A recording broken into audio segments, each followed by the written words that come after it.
Hey everyone, welcome to the DarkCast. I'm your host, Jonathan Miley. The DarkCast is usually a bi-weekly discussion celebrating and critiquing video games. The show is divided up into multiple conversations between myself and various writers here on DarkStation.com. I hope this episode finds you safe and well. I recently got to play Watch Dogs Legion, and so I sat down with Joel Zerlip and Alan Kessinger to talk about my hands-on time with it.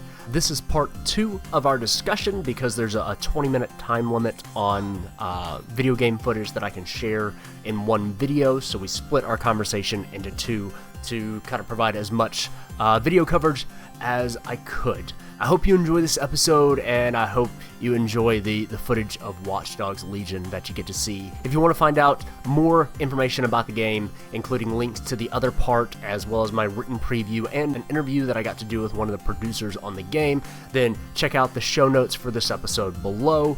Other than that, thank you so much for watching, and I hope you enjoyed this video.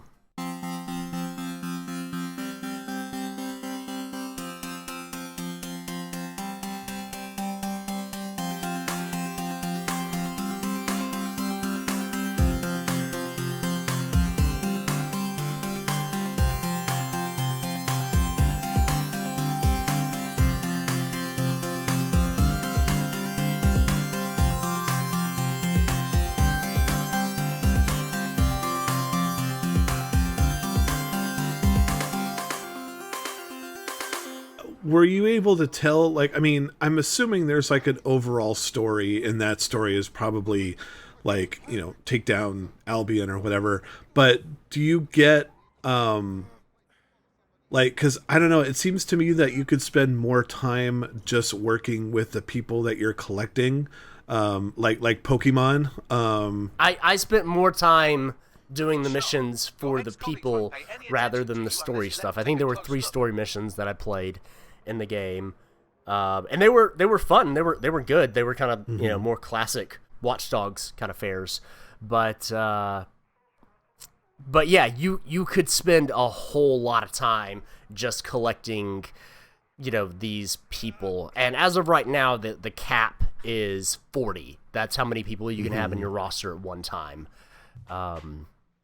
But the story, from what I've seen, is basically DedSec gets framed for this bombing, and then Albion and Clan Kelly kind of swoop in and take control of London.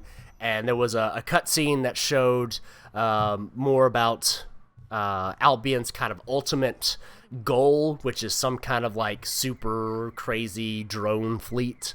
And so I assume all of that gets tied together.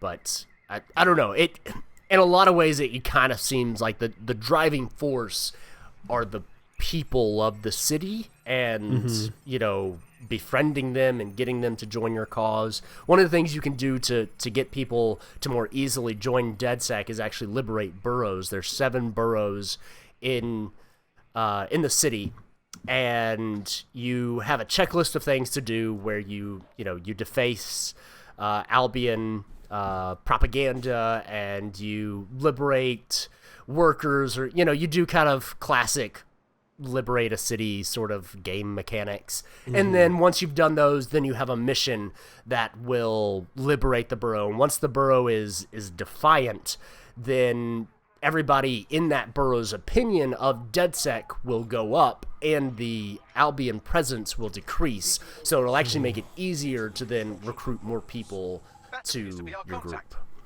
Okay. One other big question I have as far as Watch Dogs Legion is, the main reason I liked Watch Dogs 2 was because it was a dramatic shift in tone from the first Watch Dogs, because you had a bunch of young and new adults running around San Francisco. There was a great music playlist. There was a fun sense of humor. There was actually just it was fun and jaunty to just explore the city, a very open city, and so it's sunny out, and you're seeing these beautifully rendered waves of San Francisco Bay. You're taking a drive to Marin County over the Golden Gate Bridge. All this fun, cool, great like replicating of the city of San Francisco. Is there that sort of lighthearted tone in this, or like, are there moments where you're having fun being in this world, or is it kind of going back to the original Watch Dogs where it's a little bit more serious? So I didn't see any moments of like fun in kind of the jaunty way that it is in Watch Dogs 2. So playing this got me to want to go back and play Watch Dogs 2. I've tried it multiple times, and this time it finally clicked with me. I'm really enjoying it. And just recently, I put a bunch of DedSec banners on the Golden Gate Bridge. Nice. And, you know, the characters were laughing about it, and they were having a great time. And it doesn't seem like that sort of thing is happening. But at the same time, the characters have a kind of jokey, very like British sarcastic rapport with each other. So one of the things that was actually really crazy is at the start of the game, you have a couple of people in your headset. There's a lady named Sabine, and I think there were a few other people that are giving you directions, and then there's Bagley, the AI. But as the game went on, people that I recruited would interject and be part of like the radio transmission when you're talking about missions and stuff like that. So, you know, this so the famous beatboxer lady that I saved, she would chime in like during conversations, and it was really kind of crazy. Like, it actually felt like those characters were a part of my team. They weren't just on a spreadsheet, but they were interjecting themselves into kind of the conversation. And as a unit, there's some jokey, sardonic, kind of joyous moments there, but the overall tone is much more serious, like the first Watch Dogs. But the first Watch Dogs, I think I've described it this way before, but I'm not entirely sure. But I've always thought of it as kind of sterile. Like, it's, I don't know, lowest common denominator doesn't work quite the way that I would want it to, but it feels like the game where they tried to make it for literally everyone and ended up not actually making it for very many people. Well, I mean, there's also just, these are three very different games. These are three very different games. Yeah. So the first one's kind of like grim, dark, and sterile. The second one is very colorful and California, and this one it feels more like not the classic grimdark that we've been seeing a lot, where everything's just edgy, but it feels kind of like grungy, almost like on the way to a cyberpunk future in a lot of ways, which cyberpunk usually has some sort of oppressive government, and you've got a bunch of neon lights, and people have wacky, weird hairstyles and weird clothing, and a lot of that is kind of there. It's just not, you know, fully to that degree. It's some like halfway between modern day and what we generally think of as, you know, cyberpunk kind of stuff. Your Blade Runners and your cyberpunk 2077, that sort of aesthetic. So it's definitely more serious, but there is levity. So I think it's cool. I don't know. I enjoyed my time with what I saw of the story. Were you playing just through, like, did it let you go wild or set spots where you had, okay, so did you start at the beginning, or? I did start at the beginning. I played the very beginning prologue. And then after that, the game, they basically, the build that they had of it, seamlessly dropped me off somewhere in the middle of the story. I mean, that seems like an Ubisoft way anyways. I don't think that was build. That's just, you get past the intro and then the map opens up and you're like, uh-oh, what did I sign up for? How was the overall London? It looked great. I mean, graphically, London looked fantastic. One of the things that I actually really liked about it was the streets seemed a lot more populated with people and cars. And I was told that the version of the game that I was playing had ray tracing and a bunch of other fancy graphical effects. And so this theoretically will be what the next-gen consoles kind of run the game at. But the map itself, as far as looking at London, it was actually completely clouded over. So there's no towers or anything that reveals icons, but just as you move through the map, it reveals, things that you can interact. What surprised you the most? That I was able to walk up to like a random dude, and so one of the first people that I saved to my like recruit later list was this just like random guy that had a beard, and I was like, I don't know, that guy looks kind of cool, I'm gonna recruit him. And when I did go recruit him later on, he had fully voiced lines, his story and mission all just meshed together, and this wasn't one of the like, handcrafted skilled characters that are thrown throughout. So basically the handcrafted ones that I mentioned earlier, they generally have like the most kind of abilities. So if you're wanting to like min-max the game, you would want to go for the skilled handcrafted people, I guess, the most. But so, I just kind of like randomly picked a guy on the street and decided to recruit him, and his mission was cool, and I don't remember what his ability was, but he had fully voiced lines. It all kind of made sense. It kind of gave me flashbacks to the Nemesis system and the Middle Earth, Shadow of Mordor, Shadow of War games, where like I know this isn't like a real person that somebody sat down and crafted, but the illusion is actually working, and that was really wild. And then talking to the lead producer, he was talking about like he found a manicurist the other day when he was playing, and because manicurists work with paint, they throw paint grenades like street artists do, and he had no idea that was a thing, and he thought that was really cool. And there are other characteristics that characters have, and I didn't see any of these, but apparently things like flatulence are potential like triggers or flags on characters, so you could be trying to sneak through a mission and fart and get discovered. No, yeah. Now I'm fully convinced this is a Peter Molyneux game. He's just too afraid to put his name on it. Someone let Peter Molyneux work on it. Right? His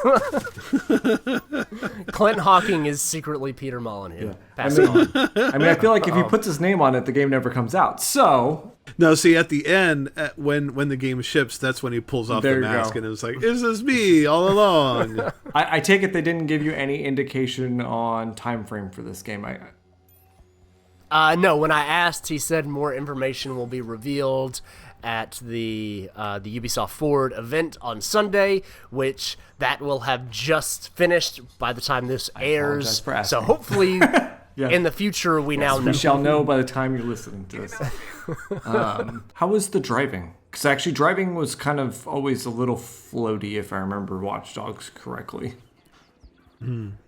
It's... I don't know if I would call it floaty, but especially doing the emergency brake on turns is like super sensitive. Okay. So normally, you kind of tap the emergency brake in a game and you'll do like a drift or whatever. And like you can pretty easily do like a 180 in this game. Which it makes it really difficult when you're just trying to do like a tight turn. But cars themselves seemed a lot more durable than they do in Watch Dogs 2, which those can just like fly apart at the seams when you hit a light pole or something. And I take it you're on them with your phone using... Yeah, the same kind of stuff with your phone. One of the things I did notice is that there's no more botnet system or battery meter or anything like that. There's basically just like a quick little cooldown timer every time you interact, and so you can just hack stuff to your heart's content, which I really liked. Yeah, that's cool. It made me want to hack more stuff. Great, I like it. Any other questions or thoughts? No, I mean, I think you kind of already answered this, but like it seems like your thoughts going into this were little interested. Or I'm now playing Watch Dogs 2. I guess so. Yeah, I mean. Not to put you on the spot, but that's pretty big. I mean, you've tried Watch Dogs 2 many times, and you decided, oh yeah, I liked this one so much, I'm going to go back. Yes, that is accurate. So outside of the fact that the tone's different, does the game feel similar now that you're playing Watch Dogs 2? It feels similar, but there's like some control difference that I think actually made Legion feel a lot better. So there's a dedicated crouch button now, which is amazing. You can. It's also easier to just kind of climb around the city. Because there's drain pipes everywhere, and so instead of just having to kind of like climb on ledges and ledges and ledges to get to the top of a building, you can get up there a lot faster with climbing a drain pipe, and also with the construction worker, you can literally just summon a drone and hop onto it and like fly to the top of the building. Which is pretty cool. I'm stealing this from you because we've been talking about this game a little bit on DMs, but it does sound a lot like it's moving towards a Far Cry future. The whole, in some ways, it kind of is, and like I don't know, it's hard to say from here, but I would not be surprised if Watch Dogs 4 is it's basically Watch Dogs Legion 2. Because when we were talking about this, and I started kind of thinking about like all of Ubisoft's franchises, like Watch Dogs doesn't really have an identity right now outside of like hacking, and the fact that it's open world. There's not a lot of connective tissue between the three games. And so if you look back at Far Cry, when Far Cry 3 was coming out, like Far Cry 1, Far Cry 2, and Far Cry 3, besides the fact that they're open world games in some sort of like tropical is not really the right word, but open world wilderness environment, like those games are wildly different. And then you get 3, 4, and 5, which are, in a lot of ways very similar. So I think Watch Dogs is at that place, and I don't know, this could become like the play as anybody social uprising sort of thing could become the kind of like new identity of Watch Dogs, and we could get 3 or 4 more of these. Oh, that sounds great. I would not be surprised. Yeah, this is like, this game sounds exciting. That's awesome. I'm pretty. Like I said, I wasn't excited about it before, and I am now. So in a lot of previews, I don't try to be overly negative or positive. A lot of times I'm just like cautiously optimistic, and if you want to look, if you want to find out more about it, then here's a link or something like that. But this game, like, I'm straight up excited for. I'm still kind of scared that all the duct tape is going to come loose and it's just going to fall apart. But I'm willing to give it the shot that I think it deserves. That's cool. That's great. All right. Well, that does it for this part of our Watch Dogs Legion discussion. Thank you for listening and watching. Be sure to check out part 2. You can keep up to date with all of our videos and podcasts if you follow us on YouTube and iTunes and Twitter and Facebook and all the places where you can follow us. For Alan Kessinger and Joel Zerlip, I'm Jonathan Miley. Thanks again, and until next time, be safe out there. Be good to each other, and have a good one.